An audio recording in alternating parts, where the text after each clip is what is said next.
In the NFL, passing is king.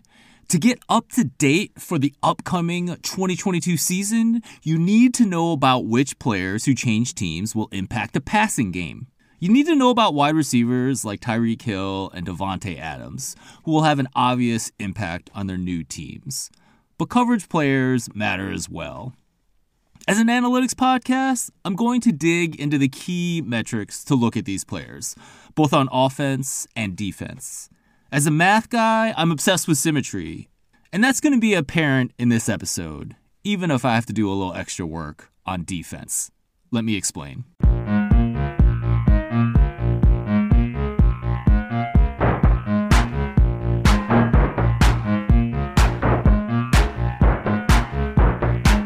To gauge receivers, I've been looking at a stat called yards per route run. This started when I started following the work of Sheil Kapadia of The Athletic. This was back in 2020. Every year, he writes an extensive preview of all 32 NFL teams. He's done it for each of the past 2 seasons, and I really hope he continues to do it this season. And in his work, he started citing yards per route run for receivers. This makes a lot of sense to me because it captures what a wide receiver does on every play. To have a good yards per route run, you need to consistently get open to generate those targets that lead to yards. If you can't get open regularly, then your yards per route run, this efficiency stat, is going to suffer. You might still be a good receiver with big playability, but you're not going to be the same asset as an elite receiver that is a threat on every play. So to get some sense for how yards per route run works, the NFL average for wide receivers has been 1.52 yards per route run. This is over the past 4 seasons. I get all this data from PFF, and you can not only look up these numbers for any receiver in the NFL, but there's also data files as well. To get a sense for who's elite, let's look at Davante Adams. Adams has been over a yard better than NFL average each of the last 3 years. For example, in 2021, he averaged 2.81 yards per route run. This number was only behind Cooper Kupp and Deebo Samuel last year. It's not exactly breaking news that Davante Adams was a huge pickup for the Las Vegas Raiders. Derek Carr has already led a very good offense over the last couple of years, and I'm really excited to see what he can do with the addition of Adams. I really like Adams as an example because the story is quite different when you look at something like yards per target. That efficiency metric tells a different story. Adams averaged 9.2 yards per target in 2021. And this is a very solid number that ranked him 21st in the league according to Pro Football Reference. However, Davante Adams trails players like Donovan Peoples-Jones. The Browns wide receiver had 10.3 yards per target last season.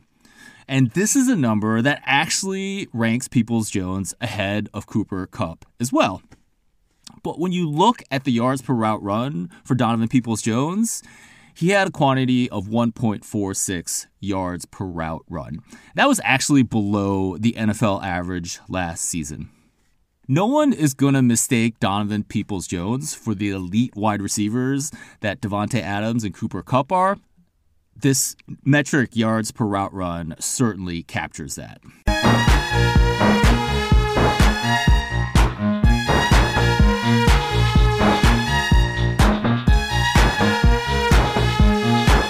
Let's look at how yards per route run persists from season to season. I'm going to look over the last 4 years.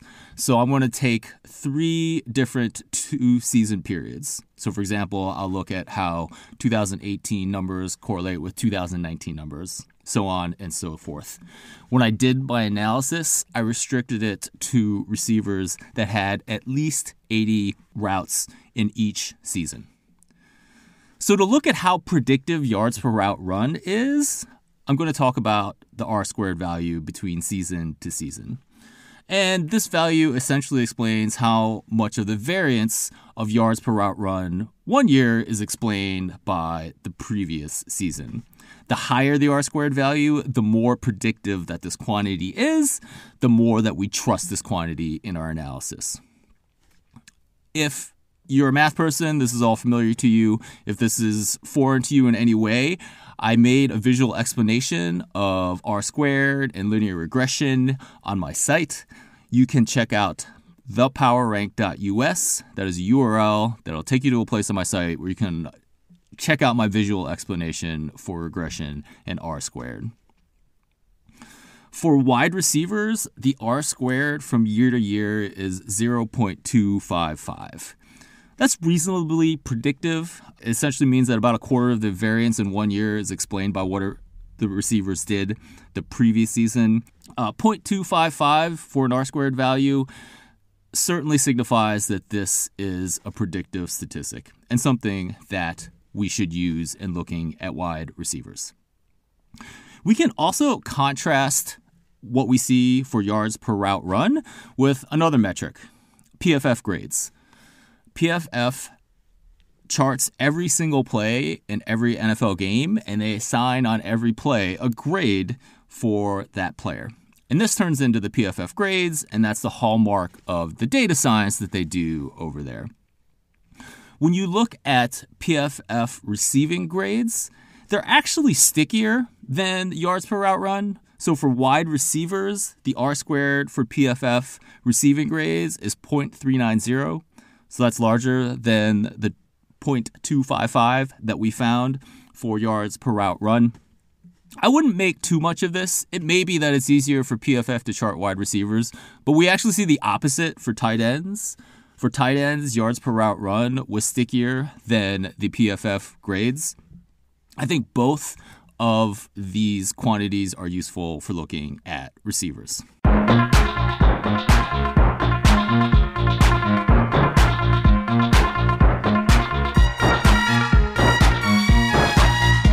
So the other key player that made a move this offseason at the receiver position is Tyreek Hill. He got traded to the Miami Dolphins. In his 6 years with the Chiefs, he never had worse than 2 yards per route run. Remember, the NFL average has been 1.52 over the past 4 seasons. With his speed, Tyreek Hill is an amazing receiver, and he's always going to be a threat, and his efficiency numbers certainly show this.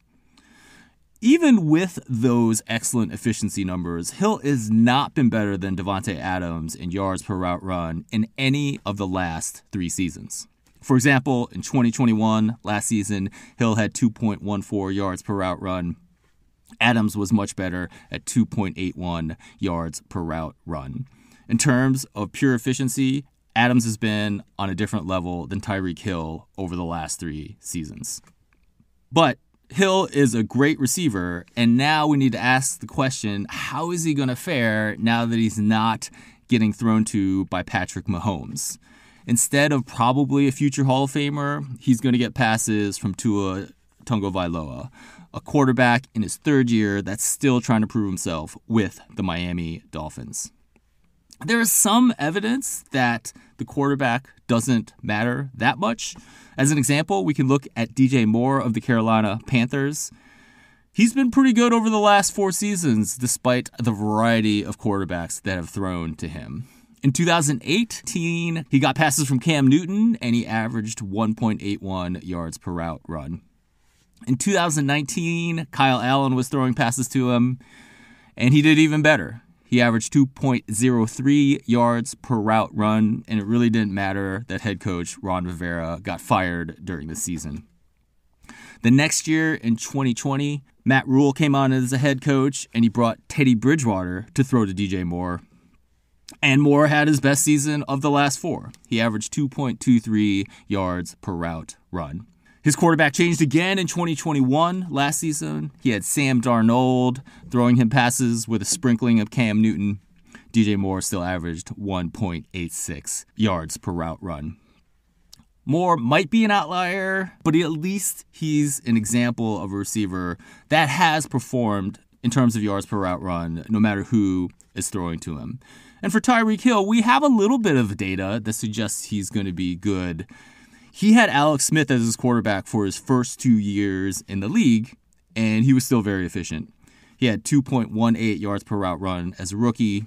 His target share went way up in his second year, and he did even better at 2.34 yards per route run in that second year, also with Alex Smith as his quarterback. Hill should be a tremendous asset for Miami. With Tyreek Hill gone, how are the Chiefs going to manage? They also lost wide receiver Byron Pringle as well. They brought in Juju Smith-Schuster from the Pittsburgh Steelers. This is a player who was fantastic in his first 2 years in the league, but he really hasn't been that good over the last 3 seasons. In fact, his yards per route run has not been better than league average in any of those 3 seasons. Last year, in 2021, was probably his worst year. He had 0.84 yards per route run. And, he only had 33 targets. He got hurt after week 5. The Chiefs really need Smith-Schuster to get back to his early career form to make this team work. The Chiefs also got Marquise Valdez-Scantling, a wide receiver from Green Bay. Over the last 3 years, he's only had 1 season in which he had better yards per route run than the NFL average. That was in 2020. He averaged 1.60 yards per route run. And again, this is not significantly better than the NFL average of 1.52. So there certainly are some question marks for the Kansas City Chiefs.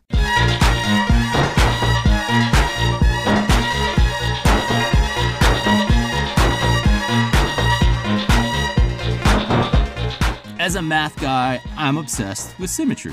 If we look at receivers in terms of yards per route run, then we should have a similar way of looking at coverage players. So instead of yards per route run, the similar quantity is going to be yards allowed per coverage snap. You can get this number for NFL players. It's all there in the PFF Elite subscription that I have. You can't just look up this quantity, but you can calculate it for every player. PFF tracks receiving yards allowed for every coverage player, and they also track the number of coverage snaps. Now, this quantity in the NFL is going to vary widely by position. Again, let's look at the last 4 seasons. Cornerbacks allowed 1.12 yards per cover snap. That quantity is almost double the total that safeties allowed. Safeties allowed 0.55 yards per cover snap. The explanation here is probably pretty simple. Corners are more often engaged in man coverage, while sometimes even in a man scheme, a safety can sit back in a zone.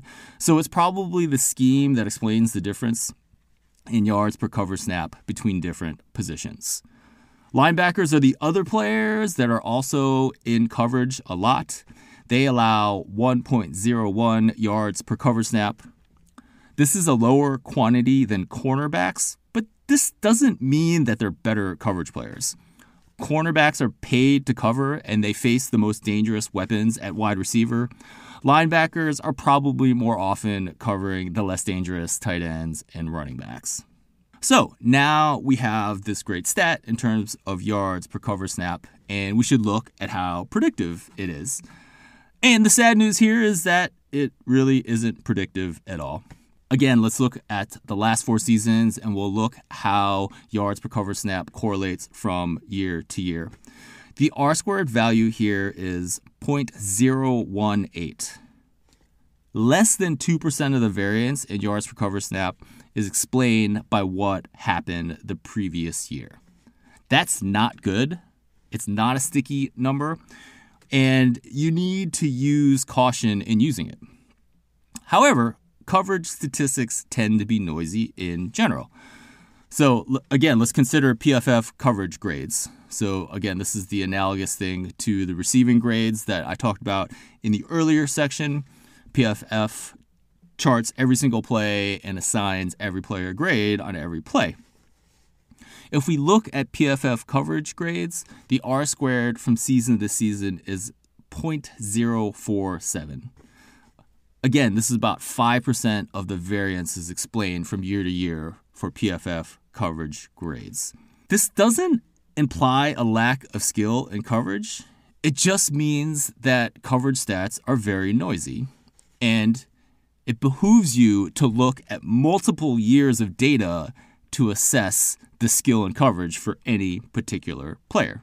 The randomness in coverage stats actually might be an asset. It suggests that one down year for a coverage player might just be a fluke and that player could bounce back. Let's talk about an example.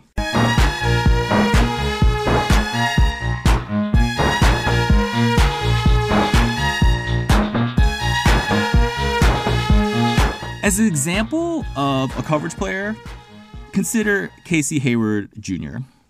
From 2016 through 2020, he was with the Chargers.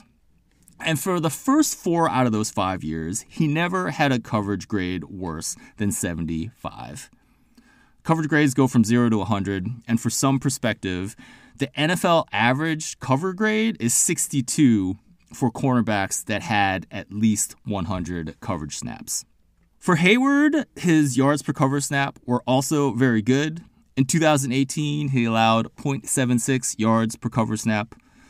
In 2019, he was even better at 0.67 yards per cover snap. Remember, the NFL average over the last 4 seasons has been 1.12 yards per cover snap. Then Casey Hayward Jr. really fell off in the 2020 season for the Chargers. His yards per cover snap went up to 1.27. He had a PFF coverage grade of 60. He did have some injury issues during the season before finally being placed on injured reserve before the last week of the regular season. Hayward left the Chargers and signed with Las Vegas, and boom, he was right back to being his previous solid self. In 2021, this past season, he allowed 0.54 yards per coverage snap, and his PFF coverage grade went back up to 75. Hayward signed with the Atlanta Falcons over this offseason. Let's just assume that he'll keep up his usually very good performance. Atlanta also has A.J. Terrell. This is a cornerback that really took a leap last year in his second year in the league. He gave up 0.35 yards per cover snap, and he had a PFF grade of 86. These were both significant improvements over his rookie year. So, with Casey Hayward Jr. and with A.J. Terrell, the Falcons might have the foundation for a pass defense that has been really bad over the last couple of years.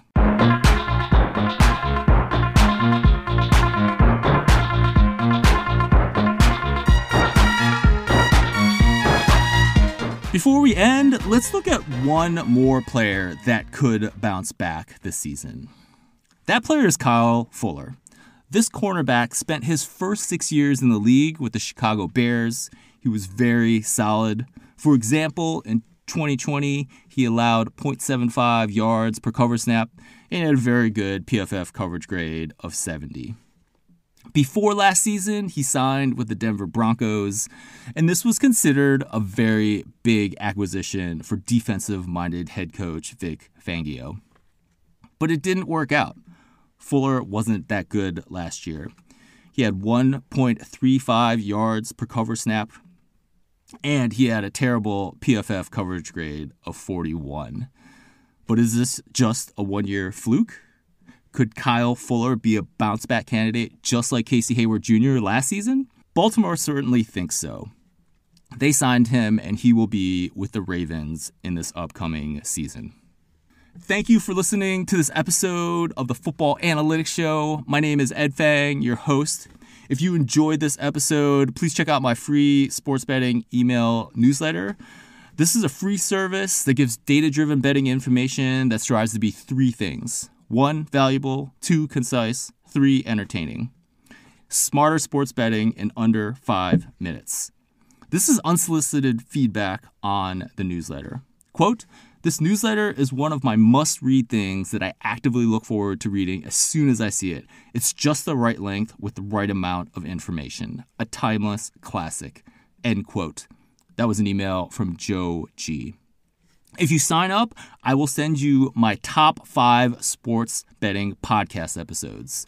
This is the ultimate education resource for your ears. To get this free service, go to thepowerrank.com. That is my site for better sports betting information through analytics. Once again, that's thepowerrank.com. Once again, my name is Ed Fang, your host for this podcast, and I will talk to you again soon.